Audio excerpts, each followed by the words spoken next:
Exactement. Et puis dès que je fais ça, vous entendez plus. Donc c'est voilà. Les interviews s'enchaînent. On est le dimanche 3 mai, c'est le salon du livre à Genève. Je ne sais pas s'il pleut dehors parce que depuis le salon, on n'y voit rien du tout. Mais j'ai le plaisir d'accueillir Jean-Michel Wismer. Et puis on va dire Johanna Spyri quand même, et on dira pourquoi. Sans patrie, l'histoire qui annonce Heidi. Allez, ôtez-nous d'un doute. Bienvenue Jean-Michel. Merci. Alors voilà, tout le monde connaît l'histoire de Heidi, qui est la Suisse, la petite fille des montagnes, qu'on imagine blonde avec des petites queues de cheval. Quelle est l'origine de ce texte de Johanna Spyri ?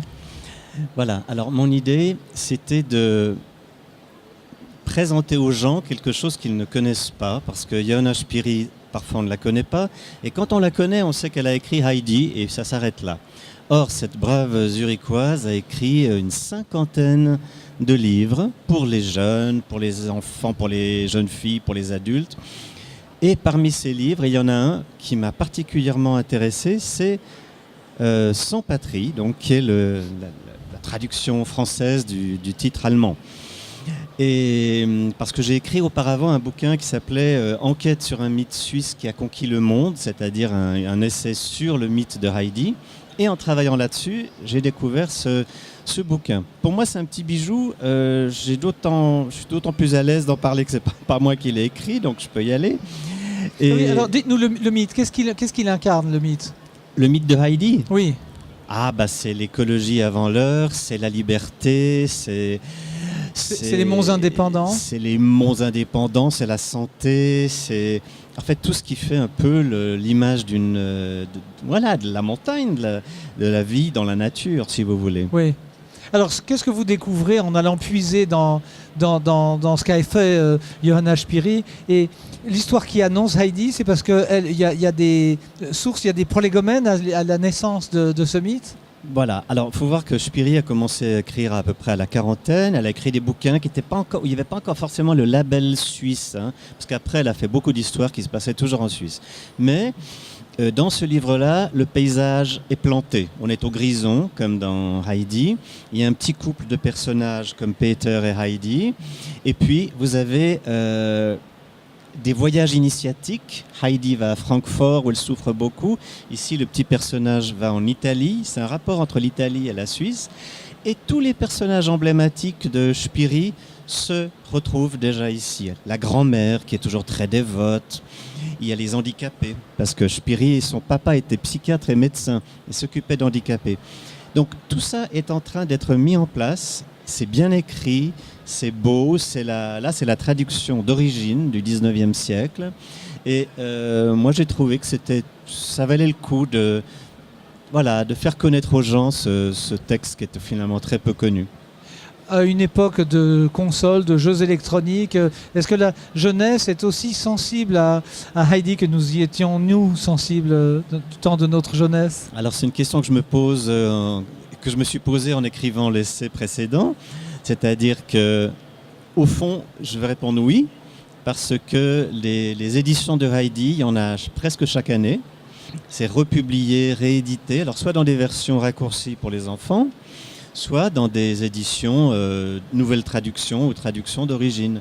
Donc ça marche encore. Puis il y a des dessins animés, des films, des shows, il y a tout ce qu'on veut. Oui, il y a un dessin animé connu qui est passé il n'y a encore pas très longtemps, traduit dans des langues incroyables. J'ai vu ça dans des pays tout à fait inattendus. Est-ce que l'illustration, d'ailleurs, chose que j'ignore, est-ce que la première édition de Sans patrie du Heidi qu'on connaît aujourd'hui était illustrée ou c'était de la littérature pure ?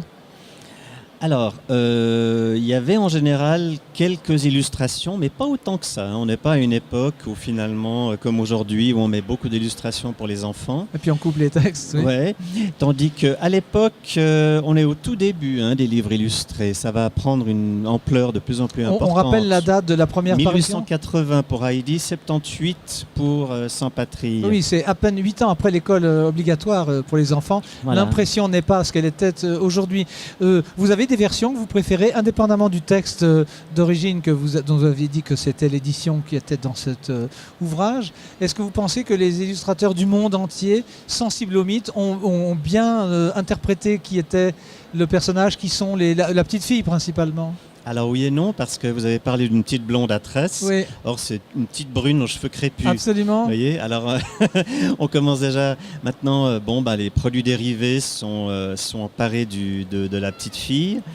Parfois bien, parfois pas bien. Il y a l'aéroport de Zurich, vous allez d'un terminal à l'autre, il y a Heidi sur les murs, blonde comme une tyrolienne.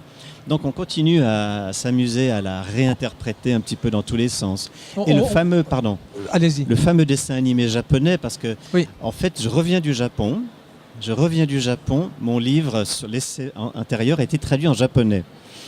Et j'ai passé une quinzaine de jours à faire des séminaires et des conférences sur Heidi au Japon. Là-bas, c'est une fantastique mania, Heidi mania, beaucoup plus importante encore qu'ici.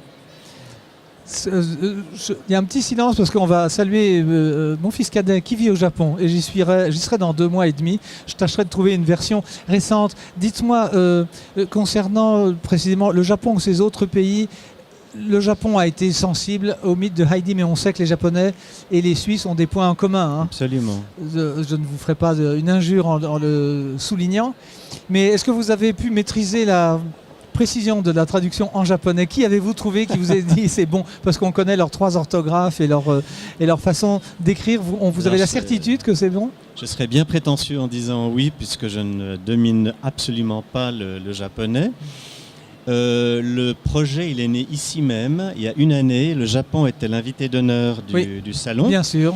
Et j'avais été invité par le Japon à parler de Heidi, pour vous dire si ça fait partie de leur culture, c'est extraordinaire. Et là, il y avait un professeur qui s'appelle Takashi Kawashima, qui était invité pour les mêmes raisons. Et on a sympathisé, puis il m'a dit, je veux traduire votre bouquin. Et alors ça s'est passé comme ça et je lui fais une confiance absolue par rapport à la traduction. Vous savez qu'il y a un auteur genevois qui vit au Japon, oui. Absolument, qui était venu ici, qui est venu sur notre petite antenne et qui écrit en japonais, ce qui paraît effarant pour nous. Oui, oui. Alors merci Jean-Michel d'avoir répondu avec retard. L'avantage avec la vidéo et l'internet, c'est qu'on ne se rendra pas compte que vous êtes en retard parce que cette chose-là tourne dès ce soir. Merci pour votre visite. C'est vous qui êtes en retard, c'était pas moi. Oui, nous sommes en retard, c'est pas vous, je dis bien, c'est nous qui sommes en retard, mais maintenant l'histoire aura rectifié d'elle-même. Je profite encore d'une seconde pour vous montrer. Dites-nous. L'édition japonaise. Ah oui, c'est parfait ça. Voilà l'édition japonaise. J'ai vécu un rêve éveillé là-bas. Oui. Faut voir alors là, on va demander à la caméra qu'elle fasse un zoom. Ce sera le mot de la fin pour nous, puis on va continuer hors antenne. Merci Jean-Michel Wismer.